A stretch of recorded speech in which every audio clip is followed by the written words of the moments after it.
안녕하세요.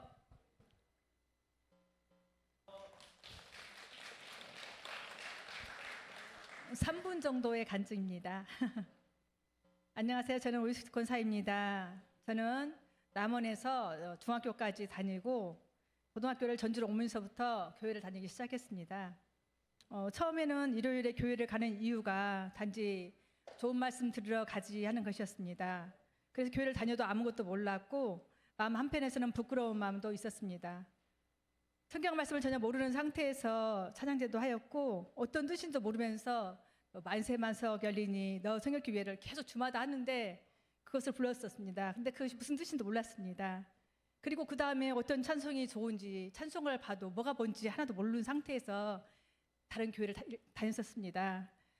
그리고 고등학교 3학년 때는 교회를 안 나가면 더 안 좋을 것 같아가지고 뭐 점수가 안 나온다든가 그래서 안 좋을 것 같아서 선생님께 말씀드리고 전교가 나왔는데 거기 말씀드리면서 교회를 나가기도 했습니다. 사실 그 믿음이 있어서가 아니고 그냥 그 당시에 두려워서 다녔습니다. 다른 말씀 잘 몰랐지만은 다른 사람 앞에서 예수님을 부인하면 예수님도 하나님 앞에서 나를 부인한다는 그 말씀이 두려웠었습니다.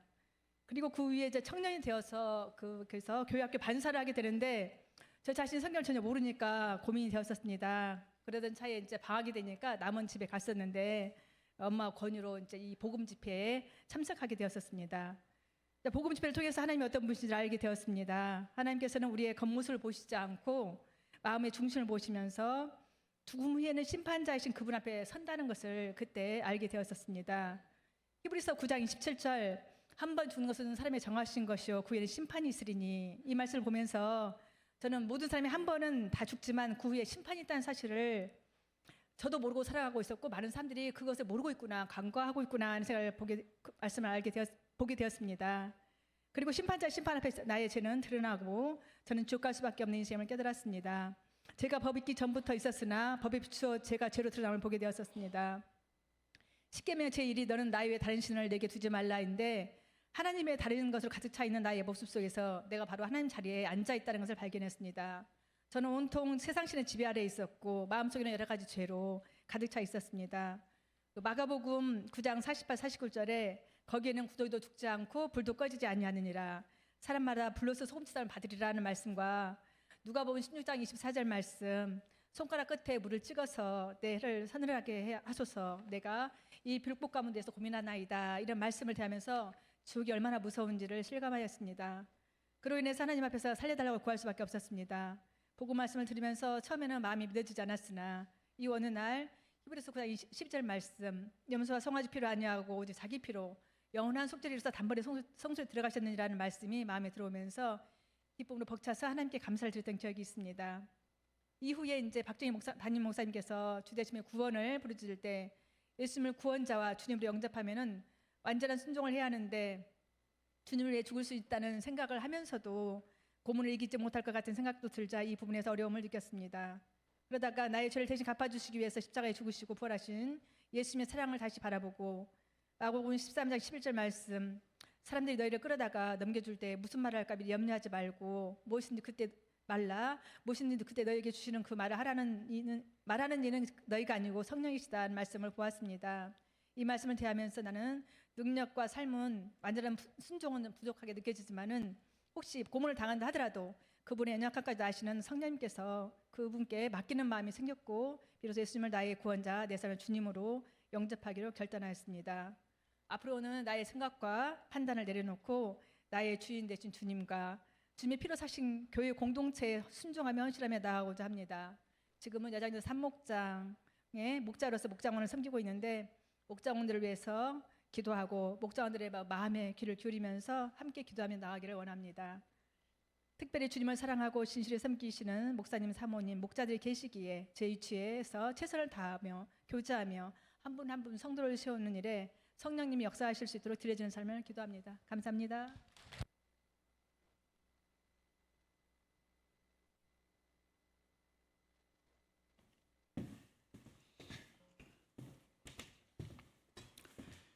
네, 간증 잘 들으셨죠? 네, 어디 감이 오시나요? 아, 이렇게 되는 거구나. 이런 변화가 있었죠. 예, 중요한 변화가 있었고, 이 뒤에 이제 구원 간증에 국한해서 이렇게 말씀을 드렸지만, 사실 더 많은 헌신과 수고 가운데 주님을 귀하게 섬기고 계신 오 권사님께 박수 한번 드리면 좋겠습니다. 네, 수고했습니다. 네.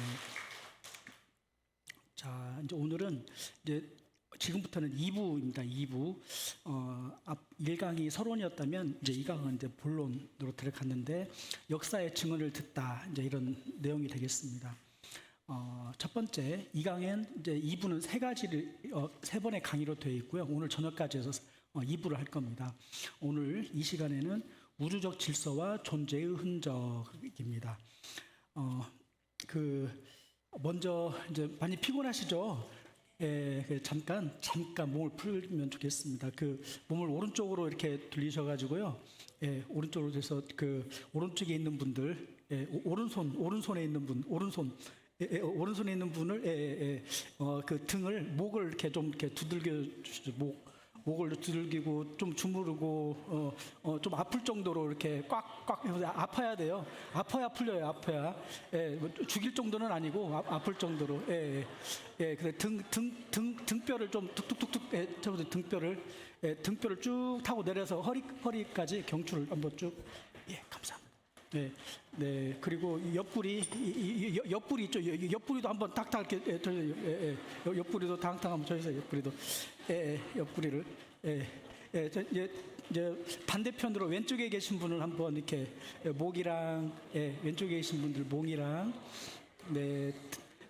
등줄기하고 옆구리까지 이렇게 한번 쳐주세요.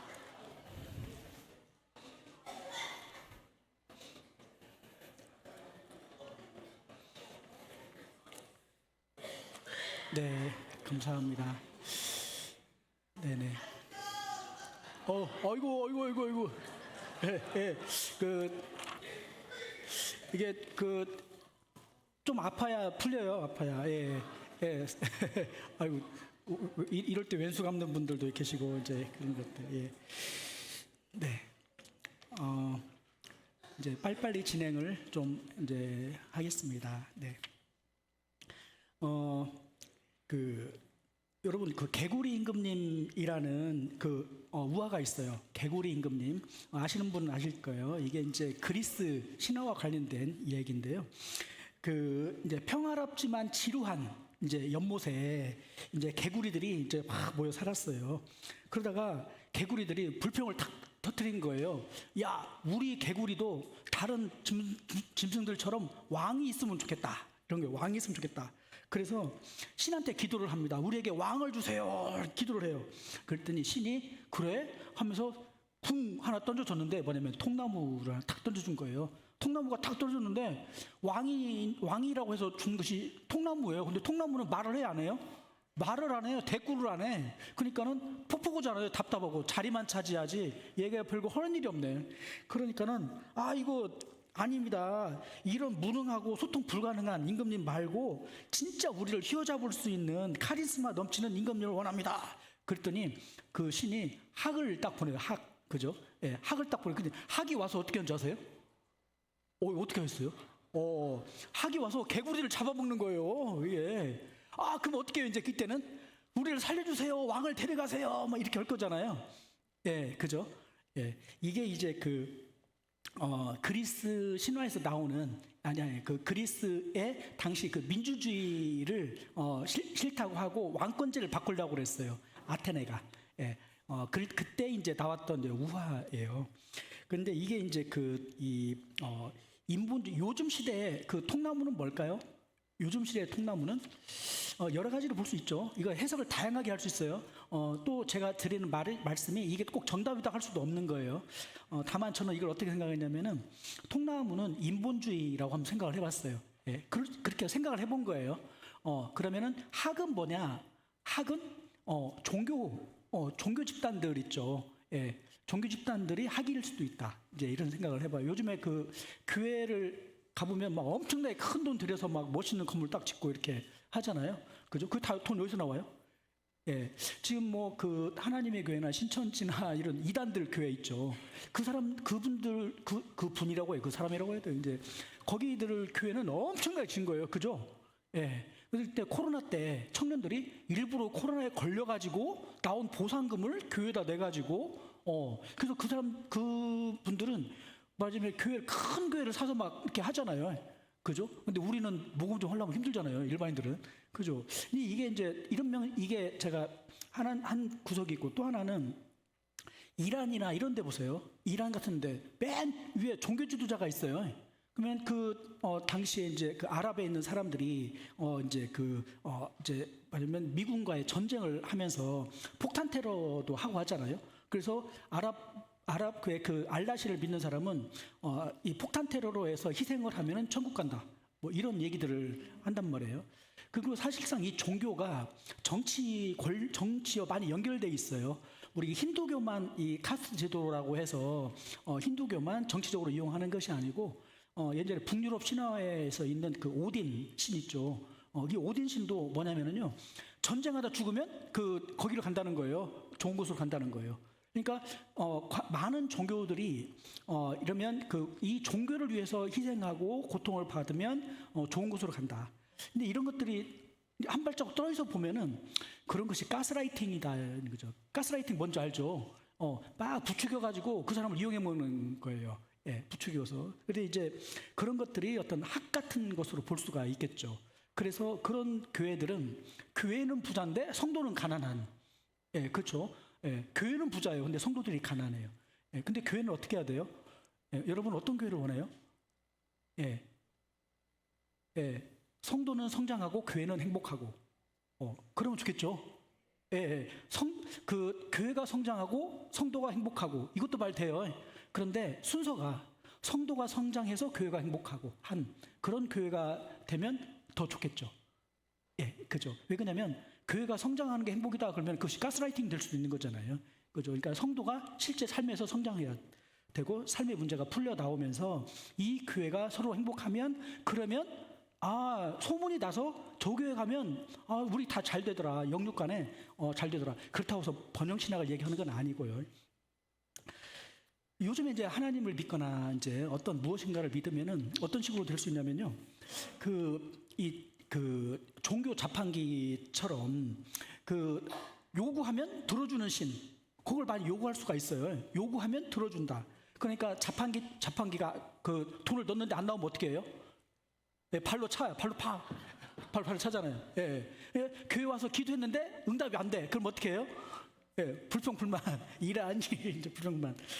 이런 것들이 이제 사실은 많이 이렇게 이제 있는데 이런 얘기들이 지금 이제 무슨 얘기냐면은 우리가 믿는 신이나 어떤 절대적인 존재라고 하는 것이 우리가 이해할 수 없는 고통이나 폭우, 지진, 태풍, 쓰나미 이런 천재지변이 닥쳤을 때 마치 학이 개구리를 잡아먹듯이 하나님이 잔인하거나 무서운 폭군 또는 무심한 그런 폭군으로 여겨질 때도 있다는 거예요. 예. 내가 어떤 암에 딱 걸렸어요. 우리 집에 큰 어려움이 딱 와버렸어요. 생각지 못했던 어려움이 왔어요. 그러면 왜 하나님 나에게 이런 것을 주십니까? 이런 얘기를 할 수 있는 거잖아요. 예. 과거에 엘리야 선지자도 이제 그랬지만 성경에 있는 위인들도 그런 일들이 많이 있었다는 거예요. 그런데 실제 그런 순간이 중요하다는 거예요. 그 순간이 내가 공허함을 느낄 때라고 하는 건데 이 공허는 뭐냐면은 내가 철석같이 믿었던 성공의 공식이 무너지는 거, 그리고 영원할 것 같았던 관계가 깨어지고 내가 이게 내 삶에 굉장히 중요한 거야 라고 생각했던 이것이 탁 무너졌을 때 우리는 혼란이 오는데, 그때 이제 혼란은 뭐냐면 내가 누구냐, 이 세상은 무엇이냐, 그 무엇인가에 대해서 그 본질을 다시 한번 생각해 보는 시간, 나는 누구고 나는 왜 사는지를 돌아보는 시간, 사는 건 뭐고 죽는 건 뭐냐, 죽음이 눈앞에 어른어른하면 그럴 수 있는 거잖아요. 근데 이때 바로 이제 내가 그동안 잘못 생각했던 그걸 부수는 시간이라는 거예요. 예, 내 생각을 바꾸는 시간이에요. 내 생각을 부수는 시간. 그죠? 예, 내가 이 세상에 성공을 막 꿈꾸고 하나님 이것만 해주시면 내가 더 열심히 살겠습니다. 더 열심히 헌신하겠습니다. 그랬는데 암이 딱 왔어요. 그러면은 이 세상에서 내가 뭐 잘 되는 의미가 있어요, 없어요? 이제는 기도가 딱 바뀌는 거예요. 하나님 나 살려주세요. 근데 고통이 너무 있잖아요. 그러면은 하나님 빨리 죽여주세요. 네. 여러분 그런 기도 해보셨어요? 하나님 죽여주세요. 왜 그러냐면 사는 게 더 고통스러워. 이 병 때문에 아픈 게 더 고통스러워. 빨리 죽여주세요. 예. 그럴 정도로 이 삶과 죽음, 우리의 이 기도의 그 내용이나 대상이 바뀌는 시점이 있다라고 하는 거예요. 그래서 이런 변화가 필요한 거예요. 생각의 근본적인 변환이 필요하다. 우리가 예수님을 믿는다고 하고 이 자리에 이제 믿는 분들도 내가 지금 하나님을 믿는 것이 과연 무엇이냐. 아까 내가 그 명품백을 들고 이고 가는 사람이냐, 가슴에 품고 가는 사람이냐, 요걸 다시 한번 생각해 보는 시간이 되면 좋겠습니다. 1강에서는 그 의심, 솔직한 의심들을 이야기를 했어요. 자, 근데 이제 그 이번부터는 공허의 문제를 한번 생각을 해보는 거예요. 공허. 과연 내가 살아가는 이 세상, 이것은 과연 무엇이었는가를 다시 한번 근본적으로 바라보는 시각을 갖는 겁니다. 자, 우주적 질서와 존재의 흔적. 이거 무슨 얘기냐면 내가 살아가고 있는 삶의 터전이에요. 예, 이걸 다른 말로 하면 자연이라고 볼 수 있어요. 자연. 예, 우리가 살아가고 있는 곳. 이 자연을 과연 내가 어떤 식으로 바라볼 것인가 라고 하는 거예요. 근데 이 자연이 나와 관련이 있어요, 없어요? 나와 관련돼 있어요. 이 자연이 나와 관련돼 있어요. 그래서 하나님이 세상이라고 이야기할 때 우주를 이야기한 것도 세상이고, 우리 이 사람들의 인류를 세상이라고 하기도 하고, 나도 세상이라고 하고, 또 어떤 분들은 가이아 이론이라고 해서 지구 자체가 하나의 생명을 갖고 있다고 이야기하기도 하잖아요. 이런 것들이 왜 그런가 하는 거예요. 예. 자, 이 우주의 질서와 우주의 질서를 잡고 있는 어떤 존재가 있다 하는 거예요. 근데 그것이 우리는 안 보이기 때문에 볼 수는 없어요. 그러나 흔적을 찾을 수는 있다. 이게 어떠냐? 지적 설계자, 창조주의 흔적이에요. 창조주가 있다는 것은 무엇을 의미하냐면요, 나를 창조한 분도 있다는 거예요. 예, 창조주가 우주의 질서를 붙잡고 있잖아요. 마찬가지로 이 창조물이 창조주를 떠나면 그때부터 무너지기 시작해요. 그죠? 마찬가지로 나를 창조한 그분을 떠나면 무너지기 시작하는 거예요. 근데 거꾸로 내가 그분과 연결되면 그때부터 내 문제는 해결되기 시작하는 거예요. 그죠? 예, 우리 여기 배터리가 한 20% 밑으로 내려가면은 기능이 차단돼요. 그죠? 기능이 대폭 줄어버려요. 예. 예, 배터리를 연장시키기 위해서요. 대폭 줄어요. 근데 다시 충전돼서 20% 이상 올라가면 죽었던 기능이 다시 되살아나요. 그죠? 하나님께서는 우리 인생을 아름답고 풍요롭게 멋있고 근사하게 살도록 만들었다는 거예요. 예. 자, 첫 번째, 이제 5가지 단서가 있는데, 첫 번째는 성경의 역사성이에요. 우리가 하나님을 믿는다 그러면은 성경에 계신 하나님을 믿는 거예요. 예, 성경을 떠나서 하나님을 믿는 건 아니에요. 그러니까 어떤 분이 나는 꿈에서 하나님을 만났다라고 이야기하는 건 거짓말. 예, 죄송합니다만 그건 거짓말이에요. 우리는 하나님을 만났다. 어디서 만나냐면 성경에서 만나야 돼요. 성경에서 말씀하시는 하나님을 만나야 돼요. 그죠? 내가 상상하는 그분을 만나면 안 돼요. 내가 상상하는 하나님이 아니라 나에 대해서 자기를 스스로를 소개해 주시는 그분의 음성을 듣고, 아, 하나님이 이런 분이구나 라고 하는 그분을 만난다. 그래서 이 성경은 실화라는 점, 이게 굉장히 중요한 거예요. 실화다. 이거 소설이다. 꾸며낸 얘기다. 이건 아마 그럴걸. 이스라엘 사람들이 자기네 우리나라가 삼국유사 쓰듯이 힘들고 어려울 때 민족의 그 정체성을 세우기 위해서 만들었던 꾸며낸 작품이야 라고 생각하는 순간 이건 유대인의 일이 되는 거예요. 근데 그게 아니라 하나님께서 지금 우리 각자에게 보낸 편지야 라고 하면 과거에 있었던 실제 일을 이야기를 해주는 거예요. 뭐와 같냐? 성경은 테스타먼트라고 하거든요. 이 테스타먼트라는 말 안에는 이게 유언이란 말이 포함됐어요. 유언을 쓸 때 거짓말 쓴 사람 있어요? 없어요. 유언을 쓸 때 거짓말 쓴 사람이 없어요. 예. 유언이기도 하고 언약이기도 하고. 예. 자, 하나님께서 우리에게 거짓말 쓰지 않는다. 예. 그러니까 우리는 이 말씀 있는 그대로 믿어야 된다는 거예요. 그리고 우리는 하나님을 입증할 수가 없어요. 우리보다 더 높은 존재를 우리보다 더 초월한 그분을 입증할 수가 없어요. 단지 그분의 흔적을 보고 이해할 수 있는 어느 정도 선에서 이해하는 거예요. 두 번째는 하나님이 어떤 분인가를 아는 중요한 단초 중에 하나가 우주예요. 우주. 하나님 만든 이 곳을 가장 넓혀보면 우주예요. 우주를 하나님이 어떻게 만들었느냐. 세 번째는 이 우주에 대해서 또 이 사람에 대해서 이 인간의 모든 그 과학을 연구하고 있는 과학자들이 하나님을 믿는 것과 과학과의 관계를 어떻게 이야기하고 있는가예요. 과학과 하나님을 믿는 신앙과의 관계. 네 번째는 성경 속에 이 성경이 온 우주를 창조하시는 하나님의 이 온 우주가 하나님이 창조하신 거라면 하나님 우리에게 보내신 이 편지 속에 그에 대한 단초가 있다는 거예요. 그 단초가 어떤 것들이 하나님이 정말 이 온 우주와 만물을 창조하셨네 라고 하는 걸 알 수 있는 단초가 있다. 그리고 다섯 번째는 땅이 증거하는 역사. 하나님께서 이 땅을 움직이고 계셨어요. 역사 속에서 이 땅을 심판하기도 하고 이 땅에 대해서 하나님께서 벌하기도 했어요. 실제 하나님은 인간의 역사에 개입하시는 분이에요. 그러면 하나님 인간 역사에 개입하신 흔적이 있을 것이다는 거예요. 자, 그걸 놓고 보면 이 성경이 실제 사실이라고 인정이 되면 그러면 다가오는 게 완전 다르죠. 그죠? 이게 그래서 이 내용을 오늘 이제 간단하게 볼게요. 성경의 이제 그 첫 번째 단서는 역사성. 이 역사성이라고 하는 거는 뭐냐면은 실제 살아있는 역사다 하는 거예요. 실제 있었던 사실이다라고 하는 거예요. 그래서 누가복음 1장에서 한번 보시죠. 누가복음 1장에 보면은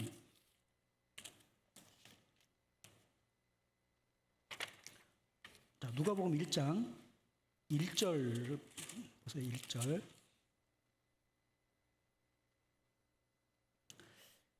자, 1절 한번 같이 읽죠. 시작. 우리 중에 이루어진 사실에 대하여 그랬죠. 네. 그러니까 성경은 우리 중에 일어난 사실을 이야기한다는 거예요. 사실을 이야기한다. 그러니까 이걸 성경의 사실성이라고 얘기해요. 근데 이 사실성이 역사 속에서 드러났기 때문에 성경은 역사성이 있다라고 얘기해요. 역사적 사실이다. 성경은 역사적 사실이다. 이 얘기를 하는 거예요. 한번 따라서 해볼까요? 성경은 역사적 사실이다. 이건 역사적 사실이다. 네. 자, 그래서 우리가 이 성경을 믿으려면 실은 이 성경에 진짜 믿을 만한 증거가 있는가를 검토해 보는 게 중요한 거예요. 검토해 보는 거예요. 근데 다 할 수는 없어. 그러나 실질적으로 고증에서 또 그 인간의 문화 인류학 이런 데서 발굴된 것을 통해서 검증된 문서를 찾아보는 거예요.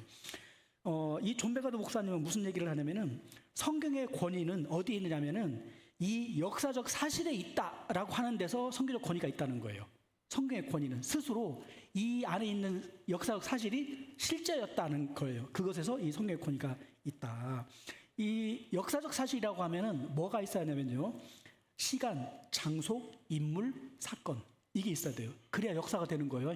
언제, 어디서, 누가, 무엇을, 어떻게, 왜. 이게 돼야 되는 거예요. 그죠? 그걸 설명할 수 있어야 사건이에요. 그 중에 하나라도 빠지면은 이거는 이야기일 뿐이에요. 그죠? 옛날 옛적에. 이게 되는 거예요. 시간을 빼면 어떻게 그렇게 되죠?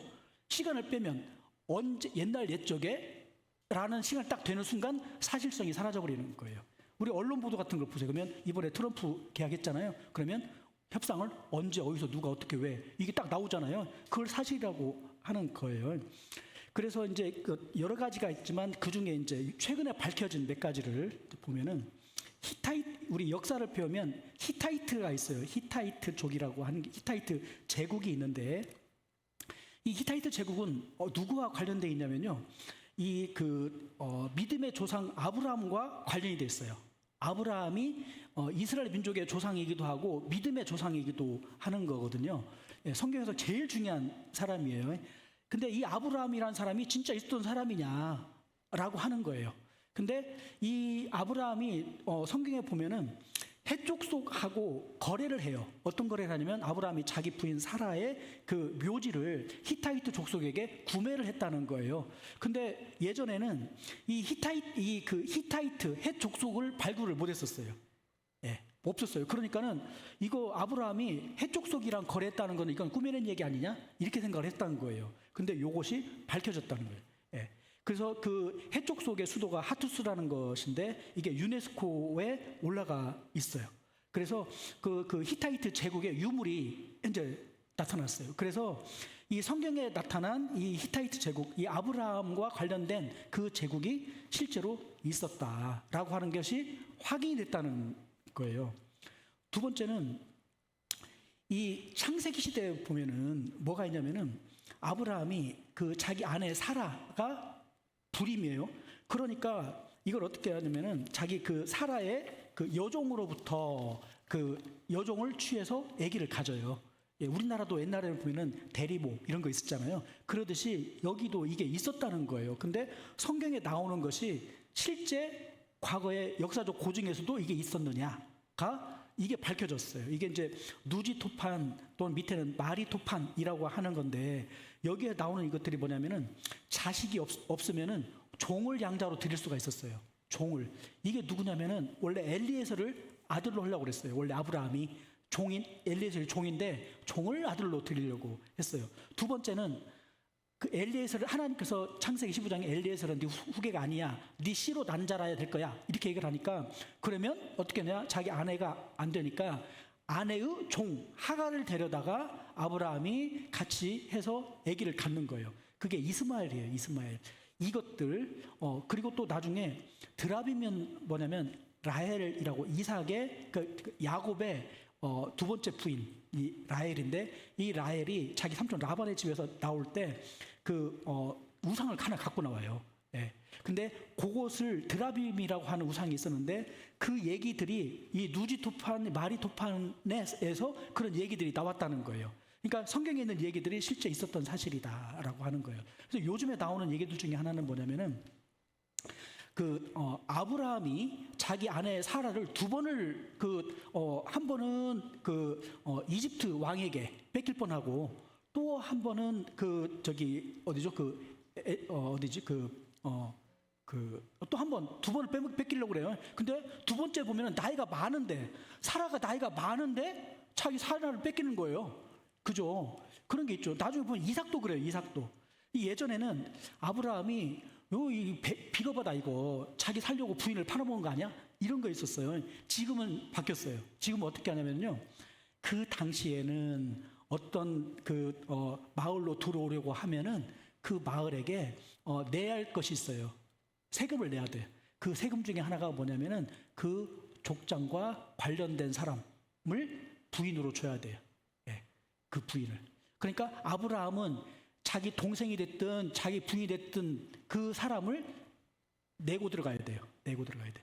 그렇지 않으면 그 전체를 받아들이지 않거나 전체를 다 죽이거나 이렇게 되는 거예요. 그래서 그 아브라함에 대한 뭐냐면 오해가 좀 풀렸어요.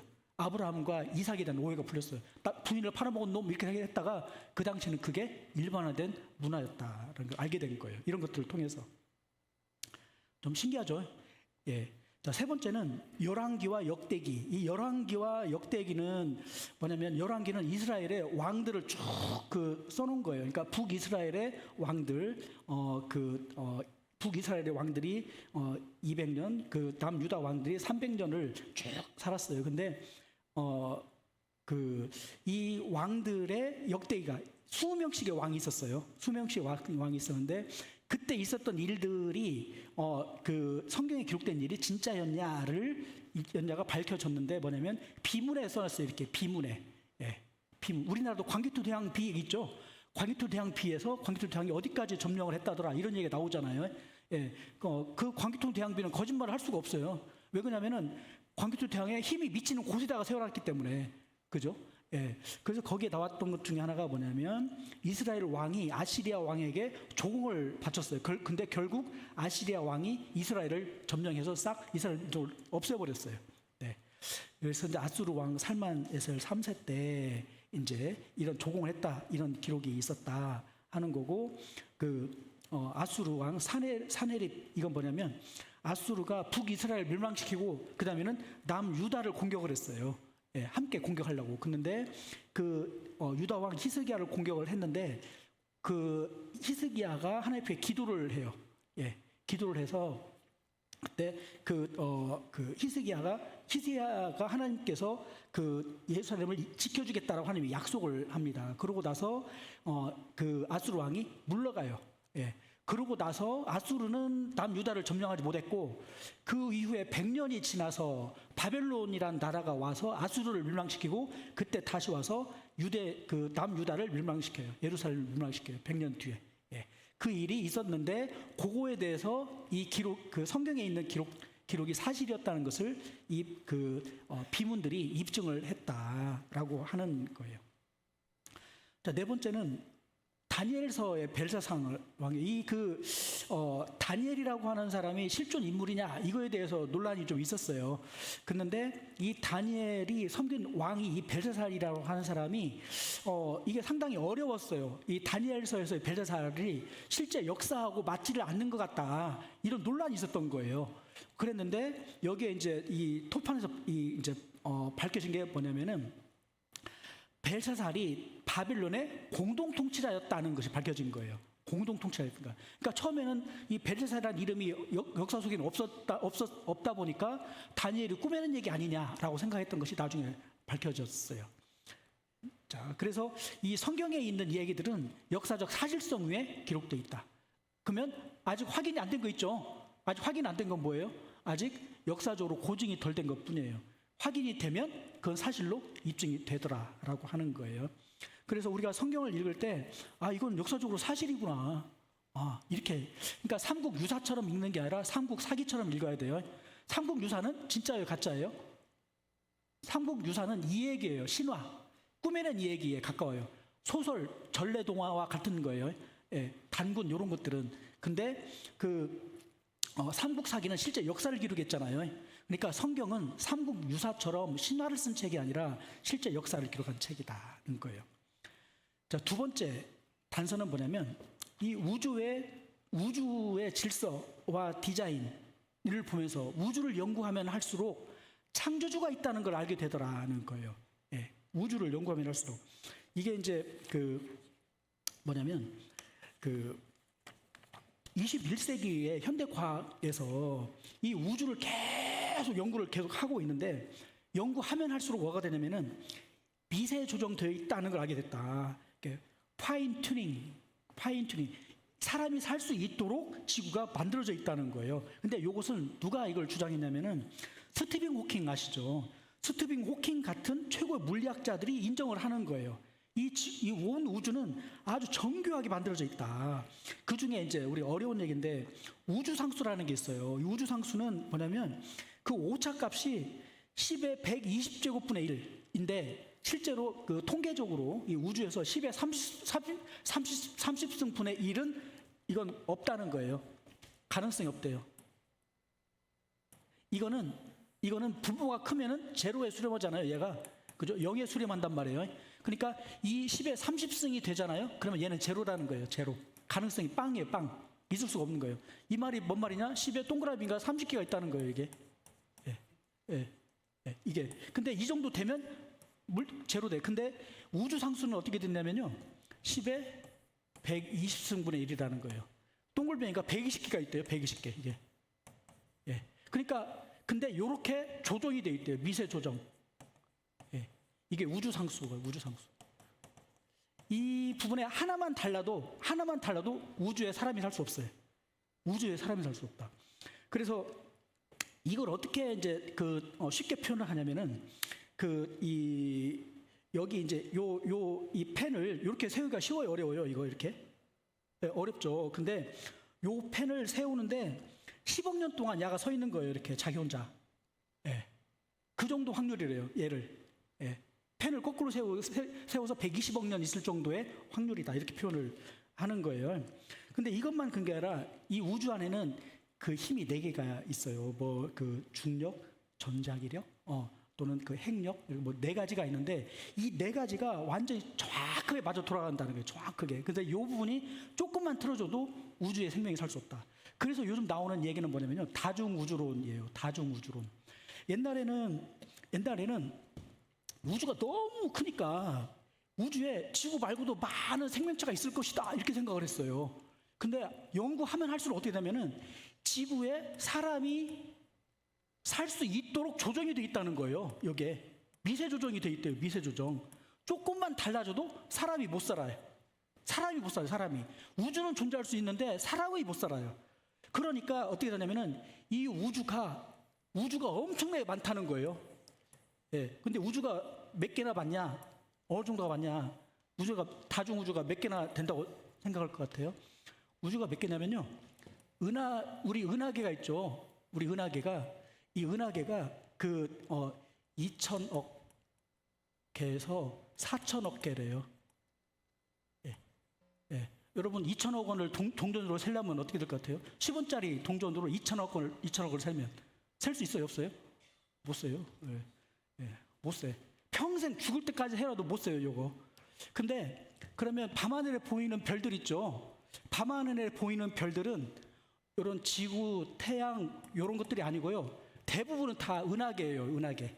근데 이 은하계가 몇 개냐 하면은 요것이 5천억 개에서 1조 개, 1조 개. 요거는 부른 사람 마음이에요, 요거. 이건 부른 사람 마음이에요. 많다요, 많다. 너무나 하블나게 많아가지고 이거 셀 수가 없는 거예요. 못 센다는 뜻이에요, 못 세. 여러분 모래를 셀 수 있어요, 없어요? 모래? 요거 어떤 사람이 그 계산했어요. 지구의 모래수하고 이 온 우주의 은하의 수. 예. 그러니까 은하 안에 있는 별들의 수가 아니고 은하의 수. 요거 계산한 거예요, 요걸. 모래가 많냐, 은하계가 많냐, 요 계산했어요. 그랬더니 뭐가 많게 나오냐면요. 은하계가 훨씬 많아요, 은하가. 수십 배, 수천 배가 훨씬 많아요. 근데 문제는 뭐냐면 이 은하계의 수는 점점 더 많아지고 있어요. 왜 많아지냐? 망원경이 좋아지잖아요. 망원경이 좋아져서 보면은 더 멀어져 있어요. 이 우주의 끝이 이게 처음에는 137억 년이라고 해서 반지름. 그러면 여기서 274억 년이니까 망원경을 274억 년 망원경을 딱 보면은 우리가 여기 있다 하더라도 이 끝이 보일 거 아니냐. 그랬어요. 그래가지고 망원경을 키웠어요. 그랬더니 얘가 계속 커지는 거예요, 우주가. 그래서 지금 우주의 크기가 얼마냐면요. 930억 광년. 점점 더 커져, 계속 커져. 망원경이 좋으면 좋은 만큼 점점 더 커져버리는 거예요. 그러니까 알 수가 없다. 근데 이 우주 안에 사람이 살 수 있는 확률이 이 110의 120분의 1이라는 거예요. 그러니까 이제 과학자들이 생각을 한 거예요. 아니 하나님 없이 사람이 살아야 되니까 그러면 통계적으로 그게 가능해야 되잖아요. 그러니까 어떻게 하냐면은 우주 밖에 있는 이 우주의 다중 우주의 수가 이 우주 안에 있는 은하계의 수와 은하계 안에 있는 별들의 수를 곱한 것보다 더 많대요. 예, 더 많대요. 요즘 유니버스, 멀티버스 이런 거 봐요? 그런 거 혹시 봐요? 예, 예. 옛날에는 유니버스 이런 걸 보면은 스파이더맨 이렇게 나오잖아요. 스파이더맨 또는 여러 이제 영웅들이 나오는데 다 죽잖아요, 하나씩. 근데 다 죽었는데 나중에 가서 보니까 또 나타나. 왜 그러냐면 다른 우주가 또 있대요. 다른 우주가. 예, 그리고 몇 번째 우주에 막 스파이더맨이 한두 명이 아니에요. 여기저기 막 있어요. 그건 사람들이 만들어낸 상상이에요. 왜 그러냐면 이 우주 안에 사람이 살 수 있도록 정교하게 조정되어 있기 때문에 그 가능성을 높이기 위해서 계속 펼쳐나가 버리는 거예요. 근데 그만큼 거꾸로 따지면은 이 우주는 사람이 살 수 있도록 조정되어 있다. 예. 근데 이게 우연이냐는 거예요. 이게 이제 우연이냐, 필연이냐, 아니면 설계냐. 예. 이 세 가지 중에 하나예요, 답은. 그죠? 우연히 이렇게 만들어졌는가, 하나님 없이, 또는 어쩌다 보니까 이렇게 됐는데 이건 필연적이다, 필연적으로. 개입 없는데 어떻게 된 거예요? 예. 세 번째는 누군가 설계한 것이다. 이렇게 하도록 설계할 것이다. 근데 요 부분에 이제 무신론자였던 천문학자가 있었어요. 무신론 천문학자. 이게 스프레드 호일경 굉장히 유명한 분이래요. 근데 이분이 뭐냐면은 어떤 초지성, 사람의 지성보다 높은 어떤 초지성, 훨씬 똑똑한 어떤 존재가 물리학, 화학, 생물학을 가지고 장난을 쳤다는 거예요. 예, 장난을 쳤대. 뭐냐면 계획적으로, 의도적으로 만들었다는 거예요. 예. 그걸 추론이라고 그래요. 또 안토니 플루라는 분이 있어요. 이분도 원래 무신론자였어요. 무신론자. 근데 이분이 주장한 건 뭐냐면은 과학자는 증거를 따라간다는 거예요. 증거를 따라간다. 그랬는데 자기가 연구를 해보니까 지적 설계자 없이는 우주를 설명할 수 없다. 회심을 언제 했냐? 81세에 회심을 해요. 81세까지는 하나님 없다고 하다가 81세까지 연구해보고 결국 이 우주는 하나님 없이, 지적 설계자 없이 존재할 수 없다는 걸 알게 됐는데, 이게 이사야서 45장 18절은 여호와는 하늘을 창조하신 하나님이신데 그분이 땅도 만들고 모든 걸 견고케 하셨는데 헛되이 만든 게 아니라 사람이 거주하게 만들었다. 이게 핵심이에요. 사람이 거주하게 만들었다. 예, 거주하게 만들었다. 이게 핵심이에요. 그러니까 이 우주는 사람이 살 수 있도록 만들어졌다라고 하는 거예요. 유대인들이 이야기하는 하늘은 제가 좀 이따 말씀드리겠지만 우주를 이야기하는 부분이 있어요. 여기서 이제 이 강한 인류 원리, 스트롱 엔스로틱 프린서플이라고 하는 것은 뭐냐면 우주는 그 어느 단계에선가 관찰자, 인간이 등장할 수밖에 없는 속성을 가지고 있다. 요거예요. 근데 요게 왜 여기 이 말이 당연히 그런 것 같잖아요. 근데 실제로 어떤 게 있냐면요.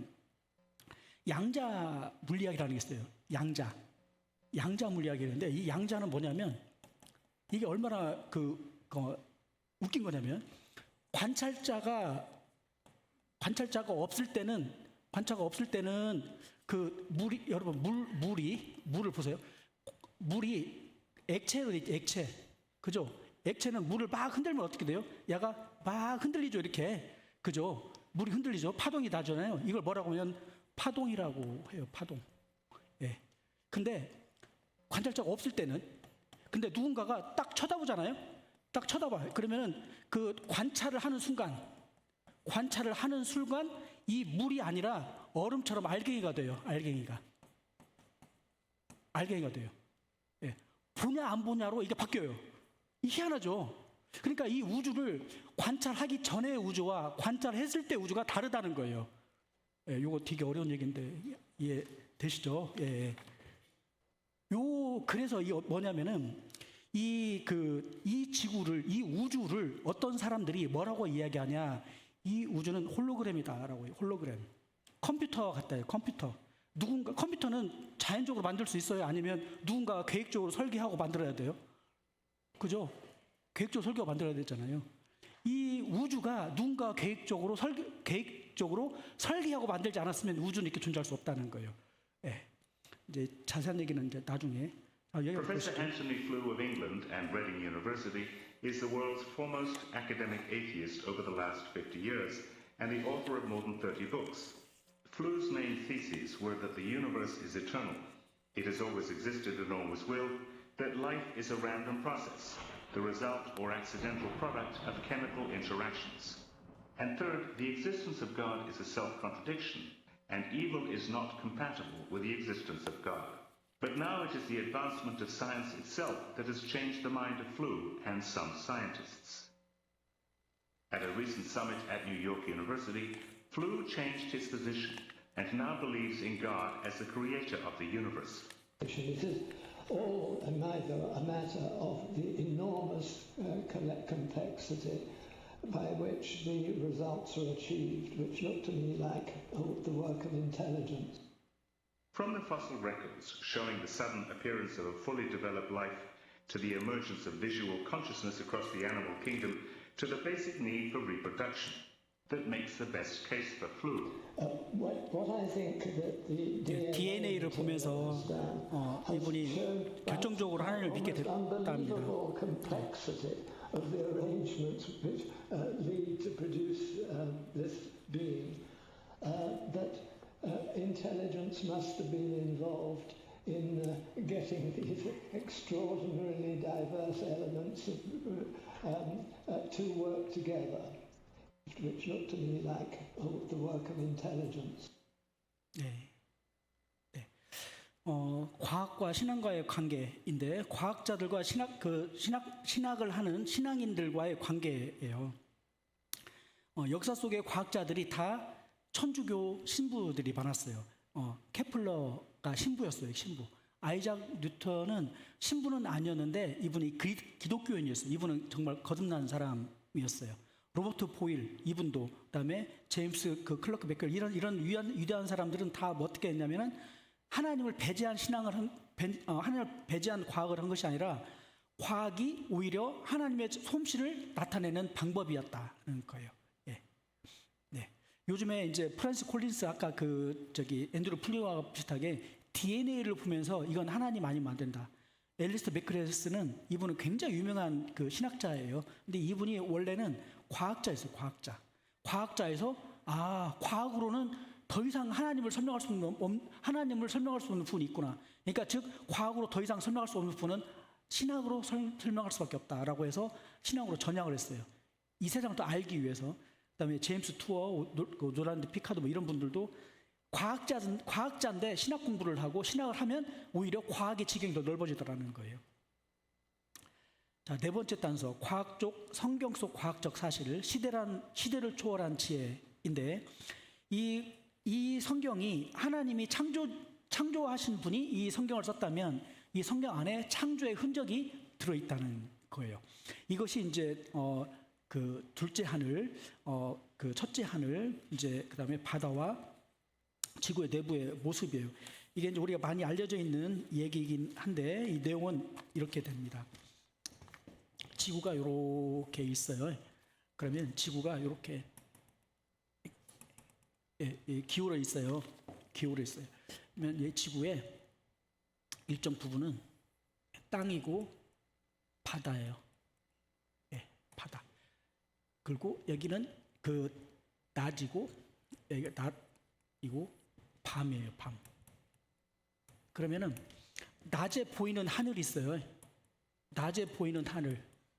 이거는 첫째 하늘이에요. 밤에 보이는 하늘이 있어요.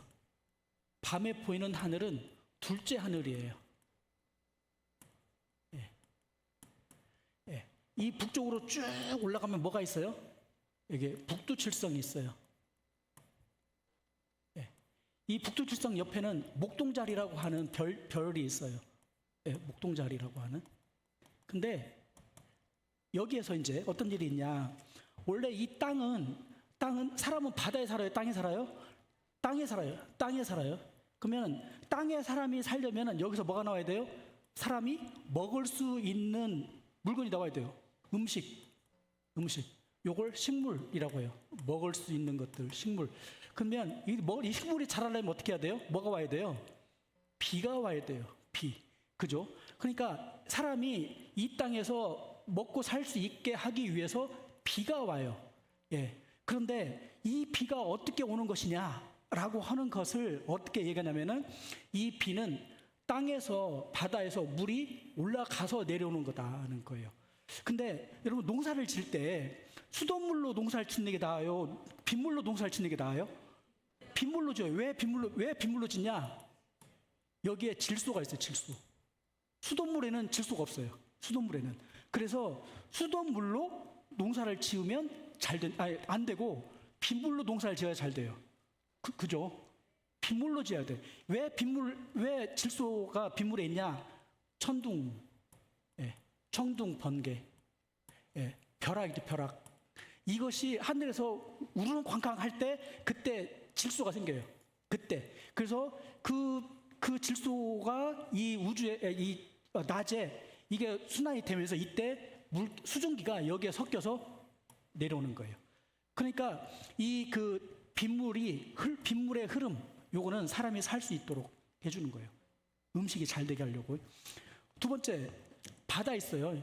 바다는 이렇게 왔다 갔다 하면서 밀물과 썰물만 있는 줄 알았어요. 근데 알고 보니까 야가 돌아가는 거예요. 계속 돌아요. 전체를 흘러요. 돌아. 왜 그랬는가? 야가 왜 그러느냐? 이게 지구 안에도 어떤 문제가 그 내부적으로 이게 그 내핵, 외핵 뭐 이런 어떤 멘틀 이런 것들 때문에 움직이기도 하는데 이 바다에 해류가 있더라. 해류가 있더라. 하는 거예요. 바다의 해류는 왜 있냐? 바다 해류는 여러 가지 이유 중에 하나가 뭐냐면 바다를 청소하는 거예요. 청소. 단지 들락날락만 청소한 게 아니라 야가 쓰레기를 가지고 전 우주 바다 전체를 돌아다니는 거예요. 그러면서 야가 소금을 해서 야가 녹아지고 사라져서 바다를 청소를 해요. 근데 청소를 왜 해요? 먹고 싸면 이대로 내려가지. 그죠? 우리가 먹었어요. 생활하수가 어디로 가요? 다 바다로 가잖아요. 다 바다로 가니까 바다를 청소하는 거예요. 바다 청소 왜 해요? 살 수 있게 해주는 거예요. 그리고 이 안에 지구 안에는 핵이 있어요.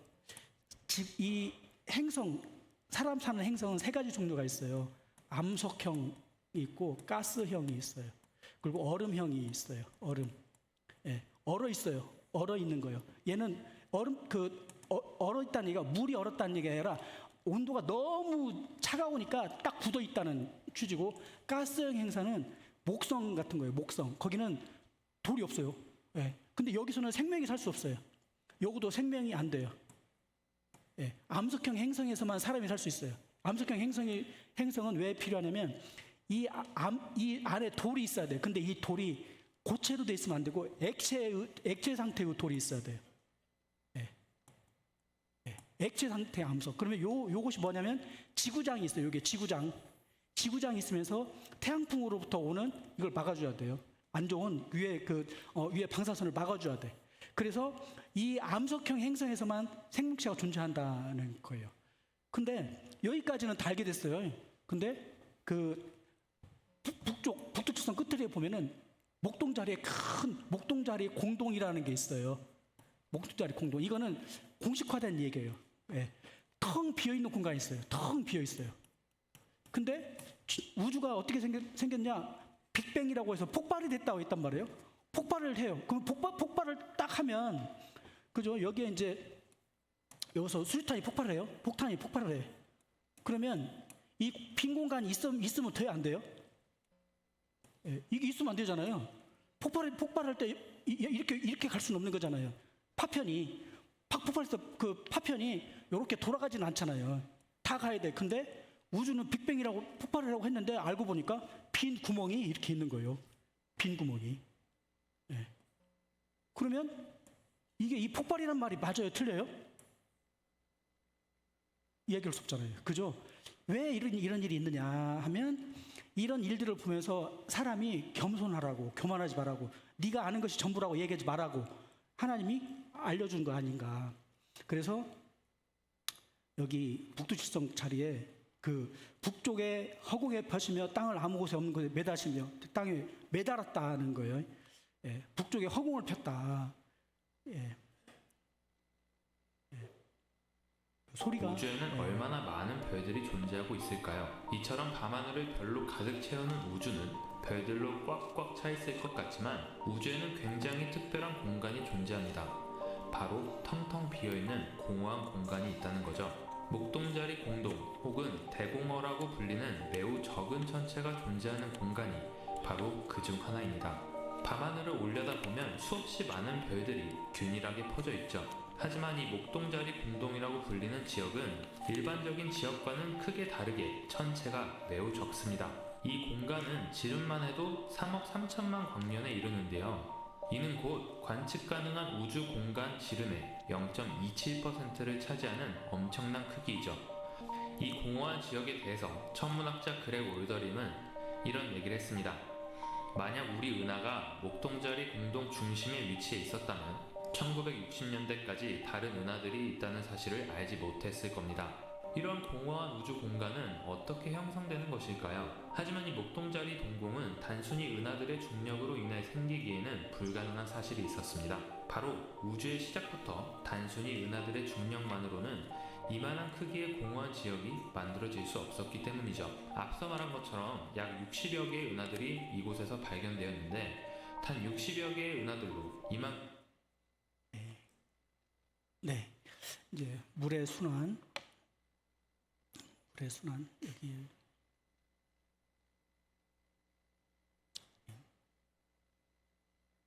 무더운 여름이 되면 비가 많이 오게 됩니다.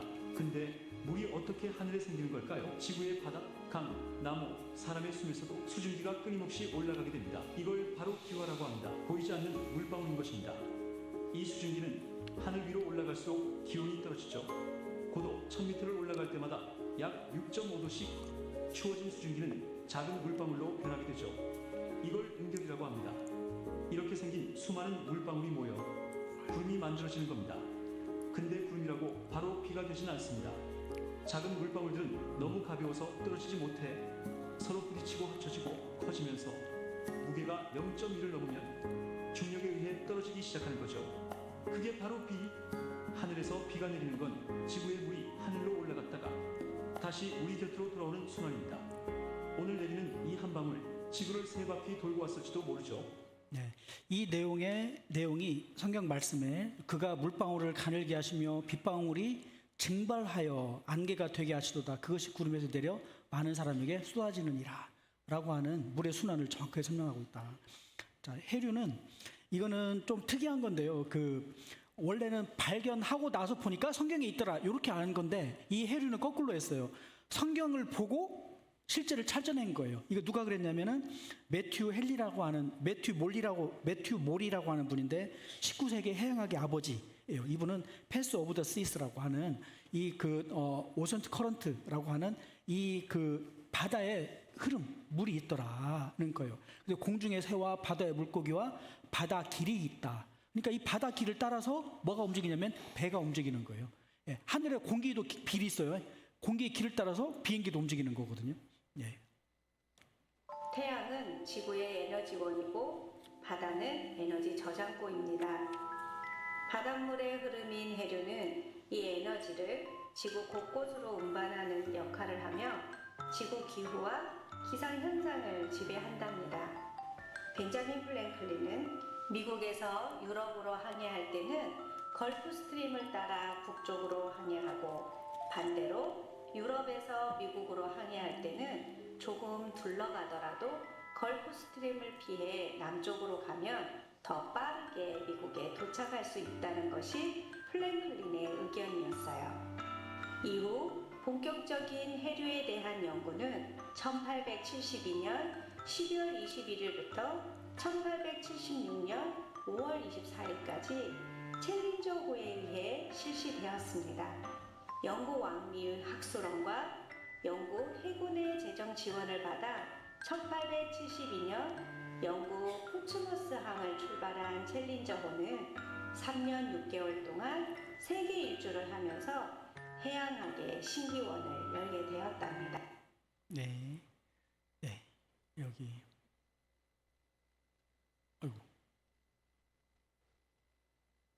지구 반대편으로 땅을 계속 파내려가면 어떻게 될까요? 상상만으로도 재미있는 질문이죠. 먼저 우리는 지구의 지각을 통과하게 됩니다. 이곳은 비교적 얇고 견고하지만 깊이 파고들수록 열과 압력이 급격히 증가해요. 지각을 지나면 우리는 맨틀로 들어갑니다. 맨틀은 지구 부피의 대부분을 차지하지만 고온으로 인해 여기를 파는 것은 현실적으로 불가능해요. 맨틀은 구체이지만 매우 뜨겁고 점성이 높은 물질로 이루어져 있습니다. 그 다음은 외액과 내일입니다. 외액은 액체 상태의 철과 니켈로 이루어져 있고, 내액은 구체입니다.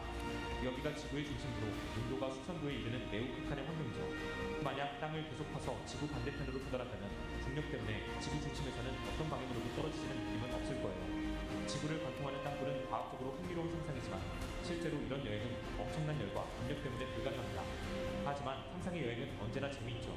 지구 내부의 신비로운 세계에 대해 더 알아보는 것은 우리에게 새로운 지식을 제공합니다. 네, 여기 땅에서는 먹을 것이 나오는데 땅 밑은 불로 뒤집는 것 같다. 그래서 지옥은 땅 속에 있다, 이렇게 생각을 했었어요. 예. 자, 그리고 땅이 증언하는 역사, 이 노아 홍수와 소돔은 하나님의 심판의 증거예요. 예, 이 노아 홍수와 소돔이 있었다는 얘기는 하나님의 심판이 과거에 있었고, 이 심판에 대한 약속은 앞으로 우리 지옥에 대한 약속의 그림자다라고 보는 거예요. 예, 이해되셨죠?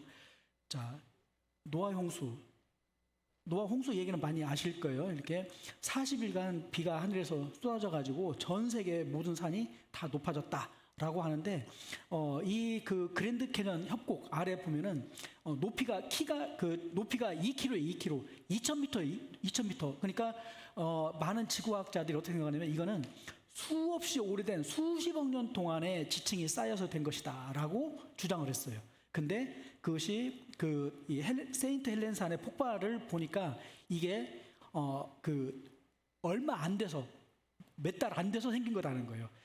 자, 이거 볼게요. 산이 무너지는 거예요. 세인트 헬렌산이, 이게 실제 세인트 헬렌산인데 세인트 헬렌산이 무너지는 거예요. 이렇게. 예. 그리고 지금 폭발이 일어나죠. 예. 산이 한쪽 확 날아가 버렸어요. 그러니까 이 산이 흘러서 물처럼 흐르는 거예요. 물처럼. 예, 암석이 물처럼 흘러버려요. 그래서 이것이 호수에 있는 물과 합쳐가지고, was the site of intense geologic activity. Up to 600 feet of strata formed here at this location. Each layer has a date, and I'm fascinated as I study these layers because each layer represents a geologic catastrophe. 1시간 만에 7.5m. In a matter of 1시간 만에. hours, deposited 25 feet in thickness of strata and minutely layered strata. I had 화산 thought the 폭발하고 홍수가 뒤섞여서 일어난 현상이다. a 얘기를 합니다. homogenized series of deposits. Boy, was I wrong. Here are these flows moving at twice freeway speed through this area, depositing this minutely layered deposit. Nobody actually saw the individual layers form. This layer formed. We believe it took minutes for individual layers to form. Perhaps pulses. The eruption occurred in pulses, and this material came sliding down through this area, and that's how we got each of these layers.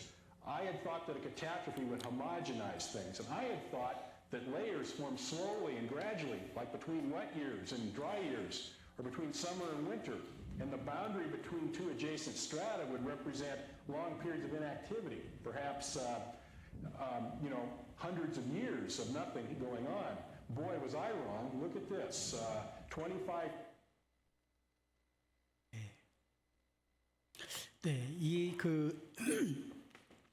이 지구가 층층이 쌓여 있는 것이 오랜 시간이 된 것이 아니라 어느 날 갑자기 된 것이다. 근데 그날 갑자기 뭐냐면 홍수와 그 화산 폭발이 뒤섞여서 일어나니까 이런 일이 일어났다라고 얘기를 하는 거예요. 노아 홍수 사건은 실제 있었던 일이다 하는 겁니다.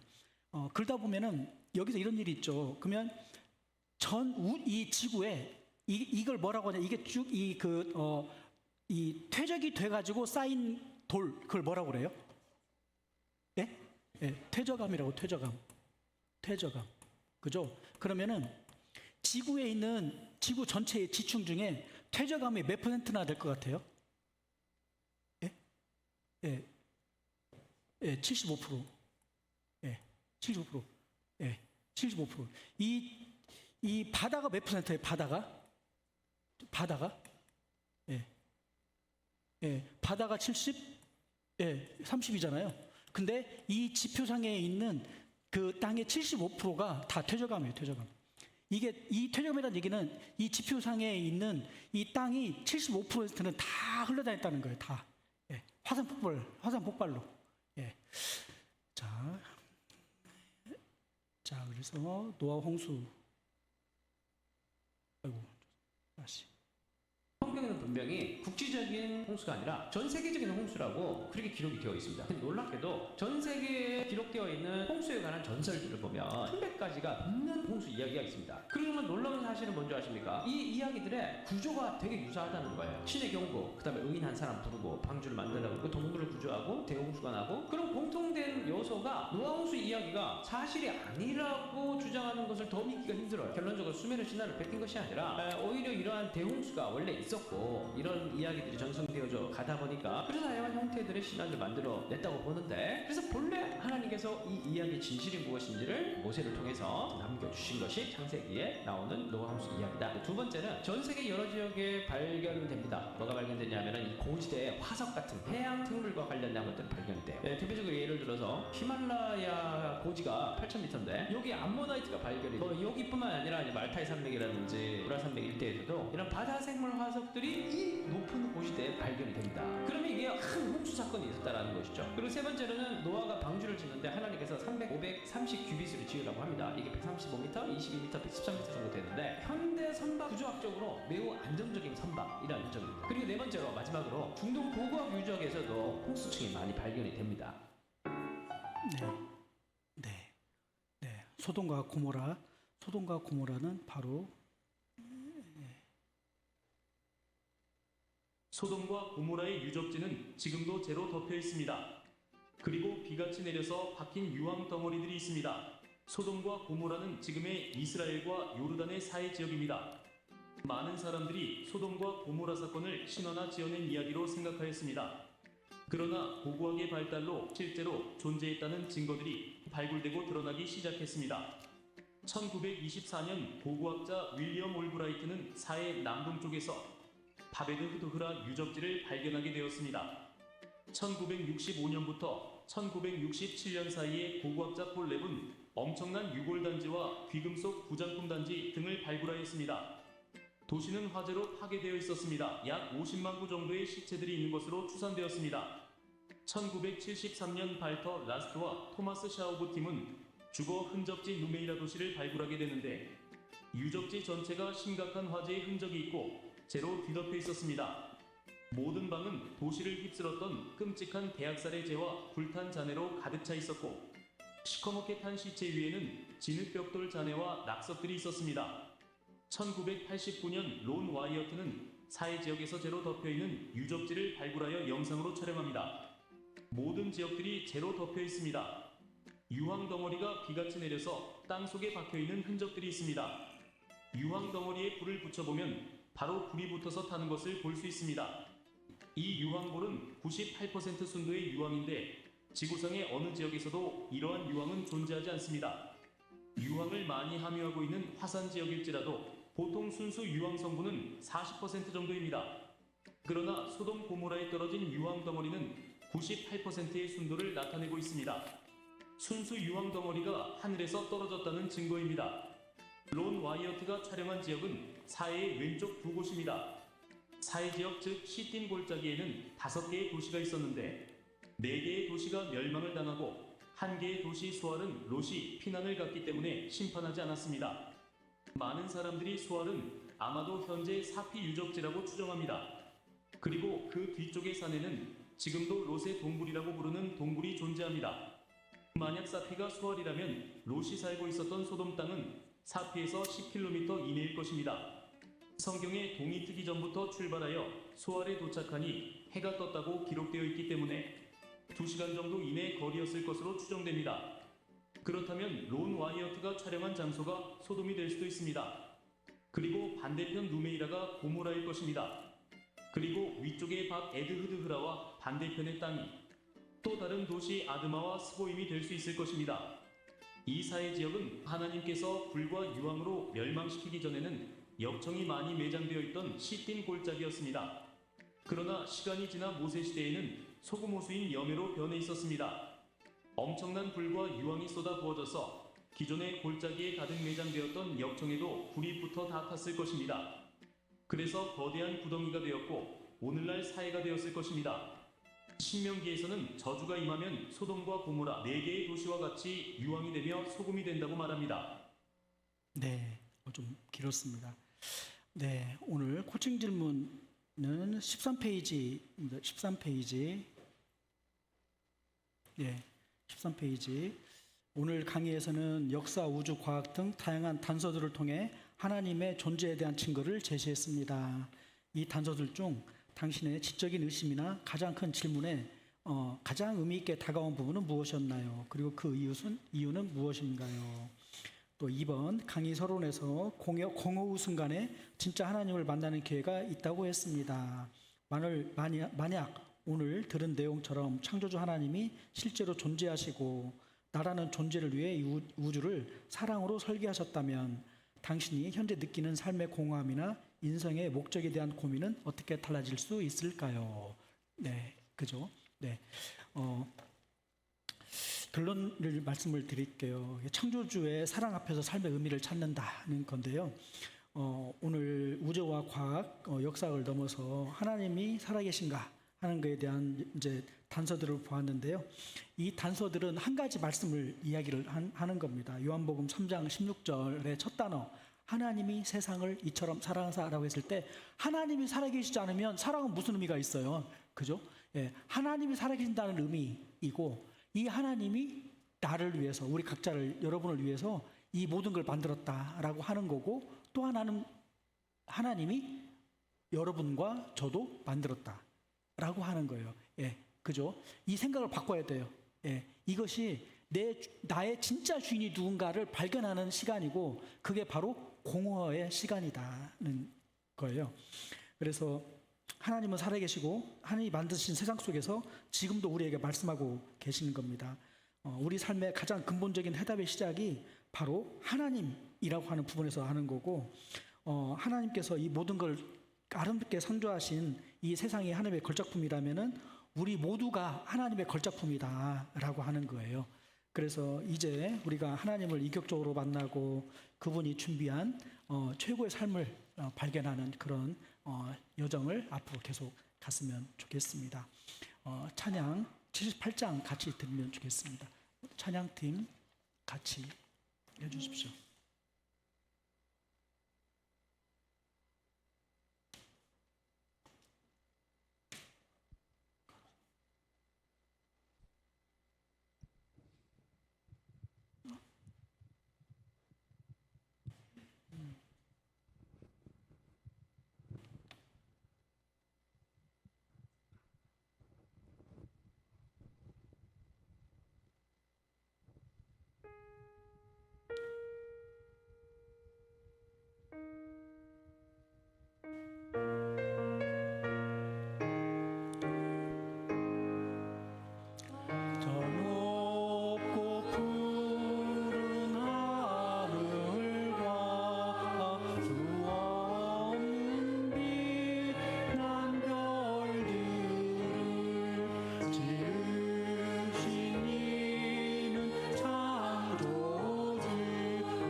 함께 기도드리겠습니다.